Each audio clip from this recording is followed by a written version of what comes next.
지상의 예배, 천상의 예배라는 제목으로 세 번째 말씀을 좀 선포하도록 하겠는데, 오늘도 말씀을 좀 줄이고 예배를 통해서 좀 천상의 예배를 좀 경험할 수 있는 시간 가져보도록 하겠습니다. 혹시 이런 말 들어보셨는지 모르겠습니다. 기도는 기도를 통해서 배우고 예배는 예배를 통해서 배우는 것이 가장 확실하다. 그럼 누가 이런 말 했는지 아셔요? 제가 있습니다. 제가 오랜 인생을 살지는 않았지만 분명하게 경험하는 것은요, 기도는 설교를 통해서도 기도는 이렇게 하는 겁니다라고 배우기는 하지만 실제적으로는 개인 기도를 통하여 기도의 깊은 세계로 들어가 봐야지만 기도를 배울 수 있는 것 같고요. 예배도 마찬가지입니다. 아무리 설교를 해도 예배가 이런 것입니다라고 들어도 본인이 더 깊은 예배 경험으로 나아가서 그 하나님의 영광의 임재를 경험해 보지 않으면 이 예배가 이런 것입니다라고 말하기가 참 어려운 것 같습니다. 분명한 것은 한 번의 깊은 예배의 경험이 신앙생활에 놀라운 변화를 준다라는 겁니다. 그래서 오늘 의미 있고 또 천상의 예배를 우리가 간접적으로 좀 경험해 볼 수 있는 그런 시간을 또 가져보려고 합니다. 우선에 본문의 말씀을 간략하게 좀 설명을 드려보면요, 6절은 이렇게 기록이 되어져 있네요. 제가 한번 읽어볼게요. 또 내가 들으니 허다한 무리의 음성과도 같고 많은 물소리와도 같고 큰 우레소리와도 같은 소리로 이르되 할렐루야, 주 우리 하나님 곧 전능하신 이가 통치하시도다.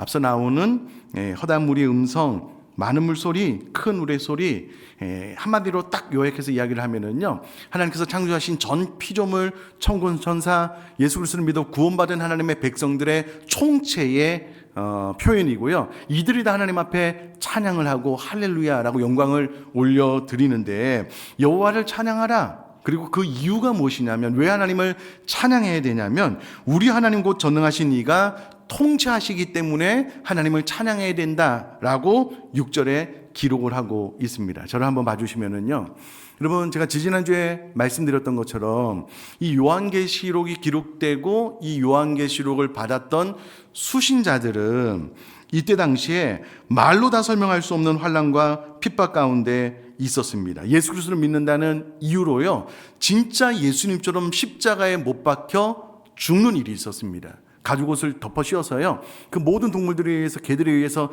찢겨 죽임을 당하게 하는 순교가 있었습니다.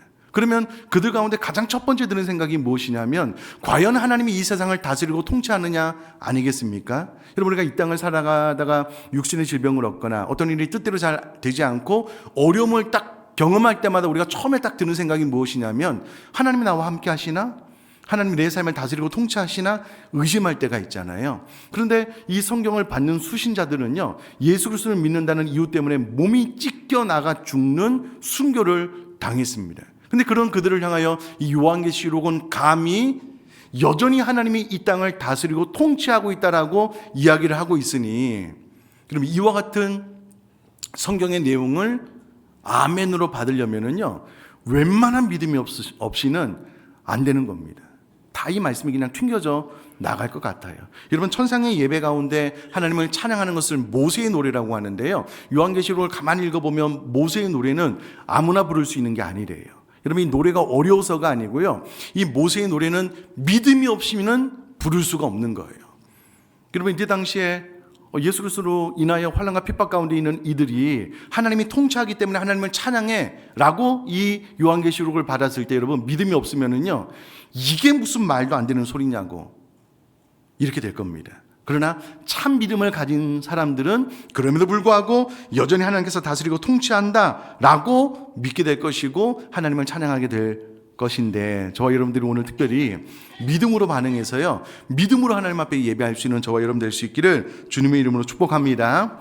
자, 그런데 그 하나님을 찬양할 때 하나님의 다스림과 통치로 인하여서 7절에 즐거워하고 크게 기뻐하며 그에게 영광을 돌릴 것을 이야기를 하고 있습니다. 자, 그런데 이것이 6절과 맞물리면 하나님의 다스림과 통치 때문에 우리가 즐거움과 기쁨으로 찬양하고 영광을 올려드려야 된다라는 말이 되는데요, 원어로 보면 후반부의 이유 때문에 즐거움과 기쁨으로 하나님 앞에 찬양할 것을 요청하고 있는데요, 후반절에 보면 왜 이렇게 영광을 돌려야 되냐면 어린 양의 혼인 기약이 이르렀고 그의 아내가 자신을 준비하였기 때문에 이는 마치 어린 양의 혼인 잔치에 참석하는 신부처럼 즐겁고 기뻐함으로 하나님 앞에 찬양하고 예배하라 라는 말입니다.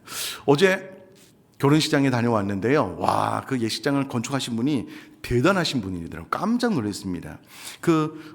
예를 들어서 여기가 결혼식장이라고 하면은요, 이 강단 옆으로 회중이 앞으로 보도록 앉은 것이 아니고요, 중앙 통로를 보도록 의자 배치를 해놨어요. 그러니까는 또 되게 가까운 곳에서요, 신랑 신부가 입장에서 쭉 강단으로 가는 걸 다 볼 수 있도록, 또 아주 가까이서 볼 수 있도록 디자인이 너무 탁월하더라고요. 야, 공간이 이런 메시지를 주는구나, 많은 것을 느꼈는데요. 어제 신랑 입장하니까는요, 들어오자마자 두 손을 번쩍 들더라고요. 그리고 다니면서 이제 축하하기 때문에 이제 감사하다고 인사를 하는데요. 그 얼굴이 얼마나 환하고 행복하게 보이는지 몰라요. 그 신부는 결혼식장 내내 끝날 때까지 막 생글생글 웃더라고요. 여러분, 우리가 저 천상에서 예배할 때 어린 양의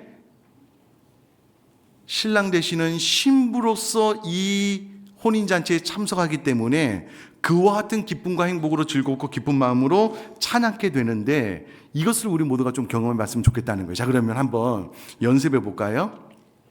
창조적인 상상을 한번 해봅시다. 내가 지금 결혼식장에 신부로서, 저 앞에 이제 신랑 되신 예수님이 있는데 신부로서 들어가는 거예요. 그러면 여러분 얼마나 행복한 얼굴로 들어갈까요? 시작. 제가 일부 예배 때 설교하면서 그런 생각이 들었어요. 야, 이게 이 땅에 살면서 나의 결혼을 생각하면, 결혼 생활이 좋지 않은 분들은 결혼식 생각하면 내 발등 찍은 날이잖아요. 이렇게 하면 이게 표현이 잘 안 돼요. 천상에서 진짜 그 예수님을 맞이하는 신부로서 우리가 이 예배를 드린다라고 생각을 하면은요, 우리들의 표정은 지금보다 훨씬 더 달라질 것 같아요. 정말 환하고 밝고 행복한 얼굴로, 그것을 오늘 본문은 즐거워하고 그게 기뻐하며 라고 표현을 하고 있는데요, 우리가 그렇게 예배할 수 있게 되기를 주님의 이름으로 축복합니다. 더하여서 그 다음 구절도 19절도 보면은요, 호세아 2장 19절 20절은 이렇게 이야기를 하고 있습니다. 내가 내게 장가들어 영원히 살되 공의와 정의와 은총과 긍휼의 여금으로 내게 장가들며 진실함으로 내게 장가들리니 내가 여호와를 알리라. 이미 하나님께서는 우리를 구원하실 때요, 하나님의 자녀로도 구원해 주시지만 내가 너와 장가들어서 우리들을 신부 삼아 주시겠다 약속하셨고, 주님 재림하시는 그날 우리는 어린 양의 혼인잔치의 신부로서 참여하게 될 텐데, 천상에서는요 그와 같은 기쁨과 감격으로 예배하고 있다라는 겁니다. 그런데 이것을 굳이 천상에 가서만 예배할 이유는 없죠. 이 땅에서도 예배가 있으니까는요, 우리들이 예배를 통해서 천상의 예배를 끌어당겨서 누리고 맛보아 알 수 있다라는 겁니다. 8절도 그에게 빛나고 깨끗한 세마포 옷을 입도록 허락하셨으니, 여러분 어제도 보니까 신부가 너무 이게 새하얀 이쁜 드레스를 입고 오는데요, 보기 좋더라고요. 마찬가지입니다. 우리가 천상에 가면은 주님께서 우리에게 세마포 옷을 입도록 허락하셨는데요, 이 세마포 옷은 성도들의 옳은 행실이다. 예수 그리스도를 믿고 거듭남으로 내가 보다 더 말씀에 근접한 삶을 살기 위한 우리들의 모든 노력이 주님 만나는 그날 깨끗한 세마포 옷을 입고 주님을 맞이하는 신부로 주님 앞에 서게 될 것입니다. 자, 정리해 보면 하나님의 다스림과 통치가 너무 확실하기 때문에 하나님을 즐겁게 찬양해라. 그러나 한 걸음 더 나아가서 어린 양의 혼인잔치에 참석하는 신부처럼 그 기쁨과 감격으로 즐겁고 기쁨으로 찬양할 것에 대해서 오늘 본문이 이야기를 해주고 있습니다. 자, 마지막으로 이 예배는요, 나를 드리는 겁니다. 나를 드린다라고 했을 때 나를 구성하는 3요소는 지정의입니다. 지는 지식이잖아요. 이와 같은 설교를 통해서 와, 천상의 예배가 이렇구나, 내가 그렇게 예배해야 되겠구나 라고 지적으로 깨달았다면 정서, 마음을 드리는 겁니다.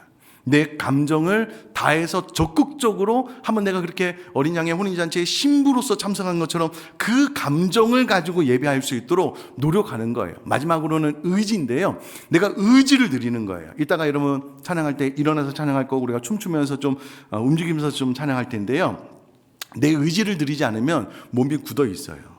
하나님 앞에 내가 양반이에요, 이렇게 되거든요. 근데 이제 의지를 들이면은요, 내가 내 몸을 사용해서 내가 좀 잘 안 되지만 부족하지만 그렇게 하려고 노력하게 되어 있어요. 그러니까 지정의를 다하여서 나를 하나님 앞에 올려드릴 수 있기를 주님의 이름으로 축복합니다. 마지막으로 제가 새벽에 기도하는데요, 그런 생각이 딱 들더라고요. 여러분, 우주인들이요 우주에 가서 그 임무를 온전히 수행하고 오려면은 이 땅에서요, 상상을 초월하는 훈련을 받는데요.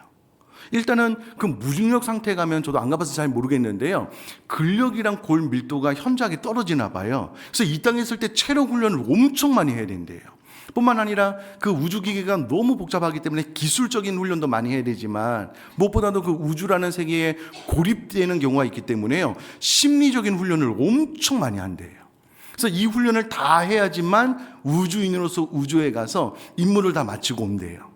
이런 생각이 딱 들면서 그렇게 적용이 되는 거예요. 그럼 우리가 이 땅의 삶을 마감하고 나면 저 우주는 아니지만 하늘로부터 새하늘과 새 땅이 우리 가운데 임하여서 그곳에 가서 하나님을 예배하게 될 것을 믿습니다. 그러면 여러분, 우주인들이 우주에서 그 임무를 잘 감당하기 위해서 이 땅에서 정말 상상을 초월하는 훈련을 한 것처럼, 우리도 이 땅에서 저 천상에서 예배를 더 잘 드리기 위해서 이 땅에서 얼마나 많은 훈련을 해야 되겠느냐고요. 여러분, 아멘이시죠? 그냥 가만히 있다가 그냥 천상에 가면 그냥 막 예배가 된다, 그렇게는 생각하지 않으셨으면 좋겠습니다. 그래서 우주인들이 우주에서 임무를 잘 완수하기 위해서 훈련을 하는 것처럼 우리가 예배를 통해서 지정의를 좀 한번 다 드려봤으면 좋겠고요. 다시 한번 말씀드리는데, 하나님 앞에 양반은 없으셨으면 좋겠어요. 여러분, 여기 지금 1000살 이상 사신 분 아무도 없잖아요. 하나님 영원하신 분들, 그 하나님 앞에 내가 이렇게 하지 않으셨으면 좋겠고요. 진짜 어린 양처럼 내가 할 수 있는 최선을 다해서 찬양할 수 있게 되기를 주님의 이름으로 축복합니다.